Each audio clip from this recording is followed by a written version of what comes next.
ಆತ್ಮೀಯ H16 news ಅರ್ಥ ದೇಶದ ನಮಗೆ ಸ್ವಾಗತ. ನಾನು ನಿಮ್ಮವ MI ಅಥವಾ ಮಲ್ಲಪ್ಪ ಜೋದವರ. ಆತ್ಮೀಯರೇ, ಟ್ರಂಪ್ ಒಂದು ಕಡೆಗೆ ತನ್ನ ಚಂಚಲ ಮನಸ್ಸಿನಿಂದಾಗಿ, ಇನ್ನೊಂದು ಕಡೆಗೆ ಮೂಲಭೂತವಾದಿ IRGC ಕಟ್ಟುನಿಟ್ಟಿನ ಮನಸ್ಥಿತಿಯಿಂದಾಗಿ ಎಲ್ಲರೂ ಖಮೇನಿ ಆಗಿಬಿಟ್ಟಿದಾರಲ್ಲ. ಹೀಗಾಗಿ ಅವರ ಮನಸ್ಸಿನ ಮಧ್ಯದಲ್ಲಿ ಈಗ ಯುದ್ಧ ನಡೀತಾ ಇದೆ. ಒಂದರಲ್ಲಿ ಗಮನಿಸಬೇಕಾಗಿತ್ತು, ಟ್ರಂಪ್ ಅವರು ಫೆಬ್ರವರಿ 28ರ ಪೂರ್ವದಲ್ಲಿ ಇರಾನ್ ಬೇರೆ ಇತ್ತು. ಇವತ್ತೇ ಇರಾನ್ ಕಂಪ್ಲೀಟ್ಲಿ ಬದಲಾಗಿಬಿಟ್ಟದ. ಇವತ್ತು ಅದು ಗೊತ್ತಾಗಿಬಿಟ್ಟದ, ನಾನು ಏನಪ್ಪ ಎಲ್ಲಿ ನಾನು ಮೂಗು ಹಿಡಿದ್ರೆ ಬಾಯಿ ತೆರೀತದ, ಹಾರ್ಮೋನ್ಸ್ ಹಿಡಿದ್ಬಿಟ್ರೆ ಮುಗಿದೋಗ್ಬಿಡ್ತು ಅಂತೇಳಿ. ಆ ಸಂದರ್ಭದಲ್ಲಿ ಅದು ಇರಲಿಲ್ಲ. ಒಟ್ಟಲ್ಲಿ ದಾಳಿ ಮಾಡಬೇಕಾಗಿತ್ತು, ಯುದ್ಧ ಮಾಡಬೇಕಾಗಿತ್ತು, ಶಕ್ತಿ ಗೊತ್ತಿರಲಿಲ್ಲ ಅಮೇರಿಕಾದ. ಇವತ್ತು ಅಮೇರಿಕ ಶಕ್ತಿ ಗೊತ್ತಾಗ್ಯದ. ಅದು ಇದು ಎಷ್ಟರ ಮಟ್ಟಿಗೆ ನಮ್ಮ ಮೇಲೆ ಏರಿ ಬರ್ಬೋದು ಅಂತೇಳಿ. ಜೊತೆಗೆ ಚೈನಾದ ಸಪೋರ್ಟ್ ಅದ. ಚೈನಾಗೂ ಸಹಿತ ಒಂದು ದಾರಿ ಬೇಕಾದ ವ್ಯಾಪಾರಕ್ಕಾಗಿ. ಅಮೇರಿಕೆಯನ್ನು ಹಣಿಯುವುದು ಅವ್ರಿಗೂ ಅಷ್ಟ ಮುಖ್ಯ ಅದ. ವಿಶ್ವ ವ್ಯಾಪಾರದಲ್ಲಿ ತನ್ನ ಒಂದು ಸಾಮ್ರಾಜ್ಯ ಸ್ಥಾಪಿಸುವಂಥ ಚೀನಾ ಹೊರಟದು. ಹೀಗಾಗಿ ನಮ್ಮಲ್ಲಿ ಕನ್ನಡದ ಒಂದು ಮಾತಲ್ಲ, ಹನಿಕೋದು ಮನಿ ಮಾಡಿದ್ರು ಏನಾಗೋದಿಲ್ಲ ಅಂತ. ಆ ಪರಿಸ್ಥಿತಿಗೆ ಇವತ್ತು ಟ್ರಂಪ್ ಅವ್ರು ಬಂದಿದ್ದಾರೆ. ಸಾಕಷ್ಟು ಬೆದರಿಕೆ ಆಗ್ತಾ ಇದ್ದಾರೆ. ನಿಮ್ಮ ನಾಶ ಮಾಡ್ತೀನಿ, ಇನ್ನೊಂದು ಕಾಲಕ್ಕೆ ಒಯ್ತೀನಿ, ಮತ್ತೇನೋ ಮಾಡ್ತೀನಿ ಅಂತಾರ. ಸೀಸ್ ಫೈರ್ ಮಾಡ್ತಾರೆ, ಮಾತಾಡೋಣ ಅಂತಾರೆ, ಮತ್ತು ಮಾತಿ ಬಂದಾಗ ಒಂದು ತಕರಾರು ತೆಗಿತಾರೆ.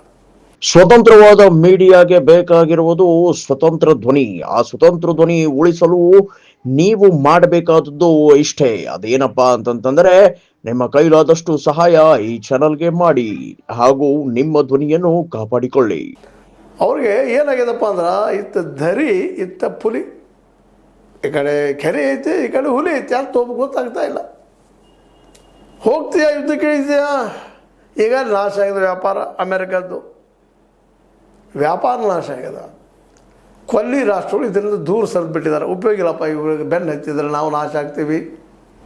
ಚೈನಾ ಅದ, ನಮಗೆ ರಷ್ಯಾ ಅದ, ಜೊತೆಗೆ ಇರಾನ್ ಜೊತೆಗೆ ನಾವು ಸಹಜವಾಗಿ ನಾವು ಹೊಂದುವಂಥ ನಮ್ಮ ಸಮಾಜದವರು, ನಾವು ಇದ್ದಂಥವರು ಇವತ್ತು ಇವ್ರ ನೆರಳಲ್ಲಿ ಸುರಕ್ಷಿತವಾಗಿರ್ತೀವಿ ಅನ್ನೋ ಮನಸ್ಥಿತಿಗೆ ಇವತ್ತಿನ ಗಲ್ಫ್ ಸ್ಟೇಟ್ಗಳಂತೀವಿ ಅಥವಾ ದೇಶಗಳಂತೀವಿ ಅವರೆಲ್ಲ ಬಂದು ನಿಂತುಬಿಟ್ಟಿದ್ದಾರೆ. ಈಗೇನೋ ಮತ್ತಿಲ್ಲ, ನಿರ್ಬಂಧನಷ್ಟು ಬಿಗಿ ಮಾಡ್ತಾ ಇದ್ದಾರೆ, ಮತ್ತೇನೋ ಮಾಡ್ತಾ ಇದ್ದಾರೆ ಹೊರ್ಮೋಜನ್ನು ಅಂಥೇಳಿ ಅಲ್ಲೇ ಈ ಇರಾನ್ ಇದ್ದಿದ್ದು ಗಟ್ಟಿ ನಿಂತ್ಕೊಳ್ಳೆ ಮತ್ತೆ ಇವರು ಧಮಕಿ ಹಾಕ್ತಾ ಮತ್ತೆ ಮಾತುಕತೆಗೆ ಬರ್ತಾಯಿದ್ದಾರೆ. ಧಮಕಿ ಹಾಕುವುದು ಯಾಕೆ, ಮಾತುಕತೆಗೆ ಬರೋದು ಯಾಕೆ? ಅವರಂತೇನು ಯಾವುದಕ್ಕೂ ಬಕ್ಕುವುದಿಲ್ಲ ಇರಾನ್ದವ್ರು. ಅದರಲ್ಲೂ ಮೂಲಭೂತವಾದ ಅವರಲ್ಲಿ ಮನೆ ಮಾಡಿಕೊಂಡದ ಖಮೇನಿ ಅವರ ಮೈಮಾನದಲ್ಲಿ ತುಂಬಿಬಿಟ್ಟಿದ್ದಾರೆ. ಈಗಾಗಲೇ ಖಮೇನಿಯನ್ನು ಕೊಲೆ ಮಾಡಿದ್ರೆ ದೊಡ್ಡ ಅಪರಾಧ ಆಗಿದೆ ಅವ್ರ ದೃಷ್ಟಿ, ಮತ್ತು ಸತ್ಯನೂ ಅದು. ಇದೆಲ್ಲ ಇವತ್ತು ಅವರು ಗಟ್ಟಿಕೊಳ್ಳೋದಕ್ಕೆ ಕಾರಣ ಆಗ್ಯದ. ಕಳೆದ 50 ವರ್ಷದ ಬರೋ ಯುದ್ಧದ ಬಿಟ್ಟು ಮತ್ತೊಂದು ಯೋಚನೆ ಮಾಡಿಲ್ಲ. ಯಾಕೆ ಯೋಚನೆ ಮಾಡಿಲ್ಲ ಅಂದ್ರೆ, ತಾಂತ್ರಿಕವಾಗಿ ಸಹಾಯ ಮಾಡುವಂಥ ಯುದ್ಧ ವಿಮಾನ ಆಗಿರ್ಬೋದು, ಮತ್ತೇನೋ ಆಗಿರ್ಬೋದು, ಕ್ಷಿಪಣಿಗಳಾಗಿರ್ಬೋದು, ಏನೆಲ್ಲ ಕೊಡೋದಕ್ಕೆ ಬರೀ ಎಣ್ಣೆ ಕೊಟ್ಟರೆ ಸಾಕಪ್ಪ ನಮಗೆ ಅನ್ನೋ ಮಟ್ಟಿಗೆ ಚೈನಾ ಇರೋದ್ರಿಂದಾಗೆ ಅದರ ಬಗ್ಗೆ ತೆರೆ ಕೆಡಿಸ್ಕೊಳ್ಳಾರ್ದ. ಯಾವ ರೀತಿಯಾಗಿ ಅಮೇರಿಕ ಅಂತ ದೇಶದ ಮೇಲೆ ಬಂದ್ರೆ ಬಿದ್ದರೆ ಏನು ಮಾಡಬೇಕು, ಇಸ್ರೇಲ್ ನಮ್ಮ ಮೇಲೆ ಬಿದ್ದರೆ ಏನು ಮಾಡಬೇಕು, ಅದಕ್ಕೆ ಎಷ್ಟು ಶಸ್ತ್ರಾಸ್ತ್ರಗಳು ಬೇಕಾಗ್ತಾವ ಅನ್ನೋದನ್ನು ಎಲ್ಲ ಮೊದಲಿಗೆ ಅಭ್ಯಾಸ ಮಾಡಿ 50 ವರ್ಷಗಳಿಂದ ಮಾಡ್ಕೊಂಡು ಬಂದು ಅದೆಲ್ಲ ರೆಡಿ ಇಟ್ಕೊಂಡು ಈಗ ಯುದ್ಧ ಆರಂಭ ಆದ ತಕ್ಷಣ ಈಗ ಅವ್ರಿಗೆ ಗೊತ್ತದ ಅಮೇರಿಕ ಶಕ್ತಿ ಇಷ್ಟ ಅದಪ್ಪ, ಇಸ್ರೇಲ್ ಶಕ್ತಿ ಇಷ್ಟ ಅದ. ಸುಳ್ಳ ಏನೇನು ಹೇಳ್ತಿದ್ರು, ಐರನ್ ಟೋಮ್ ಯಾವ ಐರನ್ ಇಲ್ಲ, ಏನೂ ಇಲ್ಲ, ಎಲ್ಲ ಕಿತ್ತೋಗಿಬಿಟ್ಟಿದ್ದಾರೆ. ಇವತ್ತು ಇಸ್ರೇಲ್ ಇವತ್ತು ಅಕ್ಷರಶಃ ಇವತ್ತು ಏನಾಗಿದೆಪ್ಪ ಅಂದ್ರೆ ಪೂರ್ತಿಯಾಗಿ ಸ್ಮಶಾನ ರೂಪ ಪಡಿತಾ ಇದೆ. ಇನ್ನು ಇಲ್ಲೇ ಕೊಲ್ಲಿ ರಾಷ್ಟ್ರಗಳು ಸಹಿತ ಅಮೇರಿಕೆಯ ಏನು ಜಾಗಗಳಿದ್ದಾವ, ನೆಲೆಗಳಿದ್ದಾವೆ, ಅವೆಲ್ಲ ಇವತ್ತು ಸತ್ಯಾನಾಶ ಆಗ್ತಾ ಇದ್ದಾವೆ. ಹೀಗಾಗಿ ಇರಾನಕ್ಕೆ ಯಾವ ಭಯನೂ ಇಲ್ಲ, ತೋರ್ಸ್ಕೊಂಡ್ಬಿಟ್ಟಿದ್ದಾರೆ. ಅದು ನಮ್ಮಲ್ಲಿ ಕೆಲವೊಂದು ಕನ್ನಡದ ಗಾದಿ ಮಾತದ, ಏನಪ್ಪ ಅಂತಂದ್ರೆ, ಸಮುದ್ರಕ್ಕೆ ಇಳಿದವಾಗ ಮೊಣಕಾಲು ಮಠ ನೀರಂತ ಅಂದ್ರೆ ಸಾವಿನ ಭಯ ಇಲ್ಲ ಅಂತ. ಹೀಗಾಗಿ ಇವತ್ತು ಯಾವುದೇ ಭಯ ಇರದ ಇವತ್ತಿದ್ದು ಈ ನಮ್ಮ ಇರಾನ್ ಇದ್ದಿದ್ದಂಥದ್ದು. ಹೀಗಾಗಿ ಇವತ್ತು ಈ ಹೋರ್ಮೋಜ್ ರಿಕ್ ಕೂತ್ಬಿಟ್ಟದ. ಅಮೇರಿಕಾಗೆ ಅಲ್ಗಾಡ್ಲಿಕ್ಕೆ ಸಾಧ್ಯ ಇಲ್ಲ. ಅವ್ರು ಹೇಳುವ ಏನಪ್ಪ ಹೇಳ್ತಾ ಇದ್ದಾರೆ, ಆ ಮಾತಿಗೆ ಬೆಲೆ ಕೊಡಲೇಬೇಕು, ಪಾಲಿಸಲೇಬೇಕು ಅನ್ನೋದು ಸ್ಥಿತಿಯಲ್ಲಿ ಅದಿಲ್ಲ. ಇಬ್ಬರು ನಾಶ ಹೋಗೋಣ, ಇರಾನ್ ಕಳ್ಕೊಳ್ಳುವಂಥದ್ದು ಏನಿಲ್ಲ. ಯಾಕೆಂತಂದ್ರೆ ಸಾವು ಒಂದು ಮತ್ತು ಸಾವಿಗೇನೋ ಅವರು ಅನಿಸ್ತಾ ಇದೆ ಇವತ್ತು. ಹೇಳಿದ್ದಾರೆ ಫೆಬ್ರವರಿ 28ರ ಪೂರ್ವದ ಇರಾನ್ ಬೇರೆ, ಇವತ್ತಿನ ಇರಾನ್ ಬೇರೆ. ಹೀಗಾಗಿ ಇವತ್ತು ಎಲ್ಲ ರೀತಿಯಿಂದನೂ ಟ್ರಂಪ್ ಅವರು ತಮ್ಮ ಚಂಚಲ ಮನಸ್ಸಿನಿಂದ ಮತ್ತೇನು ಮನಸ್ಸಿನಿಂದ ಮತ್ತು ಧುಮುಕಿ ಹಾಕೋದ್ರಿಂದ ನಾವು ಗೆಲ್ತೀನಿ ಅಂತ ತಿಳ್ಕೊಂಡಿದ್ರೆ ಅದು ತಪ್ಪ. ಒಂದು ನಾಶ ಆಗಲಿಕ್ಕೆ ತಯಾರಾಗಬೇಕು, ಇಲ್ಲ ಅವ್ರು ಹಾಕಿದ ಕಂಡೀಷನ್ಗಳಿಗೆ ಒಪ್ಕೊಂಡು ಹೋಗ್ಬೇಕು. ಇವೆರಡೇ ಮುಂದಿರುತ್ತಿರುವ ದಾರಿ ಅಮೇರಿಕಾದ ಮುಂದೆ. ಅಮೇರಿಕಾದವ್ರು ಇರ್ಬೋದು, ಇವತ್ತು ಸೂಪರ್ ಪವರ್ ಇದ್ದಾರೆ, ಎಲ್ಲ ಇದ್ದಾರೆ, ಅದ್ರ ಬಗ್ಗೆ ಎರಡು ಮಾತಿಲ್ಲ. ಆದರೆ ಅವ್ರು ಎದುರಾಗಿ ಇವತ್ತು ಅವ್ರು ಏಕಾಂಗಿ ಆಗಿದ್ದಾರೆ ಜಗತ್ತಲ್ಲೇ. ಅವ್ರ ಪರವಾಗಿ ಯಾವ ರಾಷ್ಟ್ರ ಇಲ್ಲ, ಕೇವಲ ಇಸ್ರೇಲ್ ಬಿಟ್ಟರೆ. ಇಸ್ರೇಲ್ ಇವತ್ತು ದಿವಾಳಿ ಅಂತ ಬಂದಿರ್ತದೆ.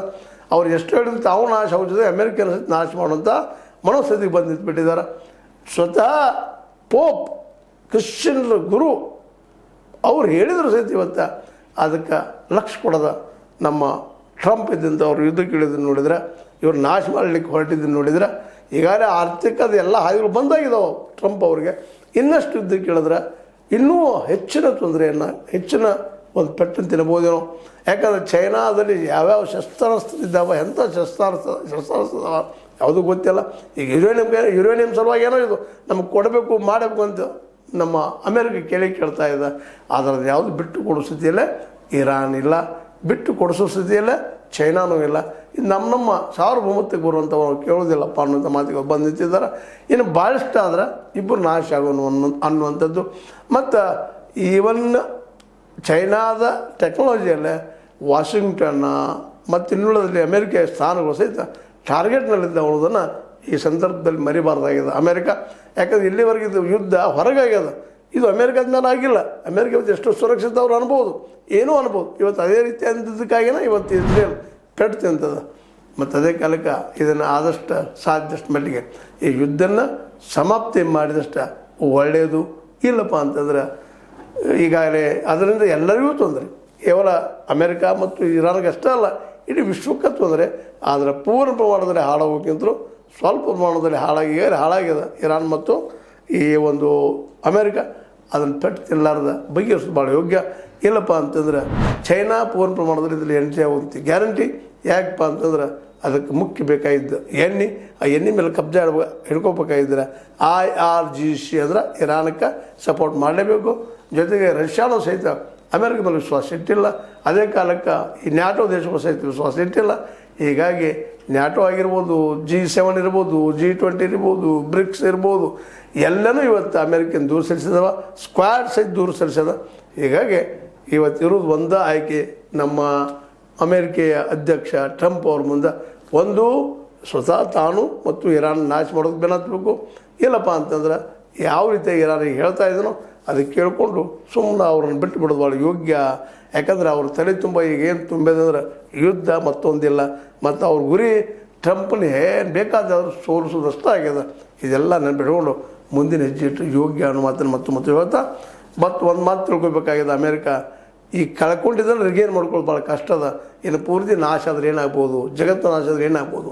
ಅಮೇರಿಕೆಯ ಜನ ತಿಳ್ಕೊಂಡು ಟ್ರಂಪ್ನ ಹುಚ್ಚುತನವನ್ನು ತಡೆದು ಭಾಳ ಯೋಗ್ಯ ಅಂತ ಸಂದರ್ಭ ಹೇಳ್ತಾ, ಇದು ನಿಮ್ಮ ಲೈಕ್ ಆಗಿರ್ಬೋದು, ಲೈಕ್ ಮಾಡಿ ಶೇರ್ ಮಾಡಿ ಕಾಮೆಂಟ್ ಮಾಡಿ, ಜೊತೆಗೆ ಸಬ್ಸ್ಕ್ರೈಬ್ ಮಾಡಿ. 16 ನ್ಯೂಸ್ ಅರ್ಥ ಸೇರಿಸಿದ್ದಾರೆ ಸತ್ಯದ ಕೈಗಳಲ್ಲಿ ವಂದನೆಗಳು.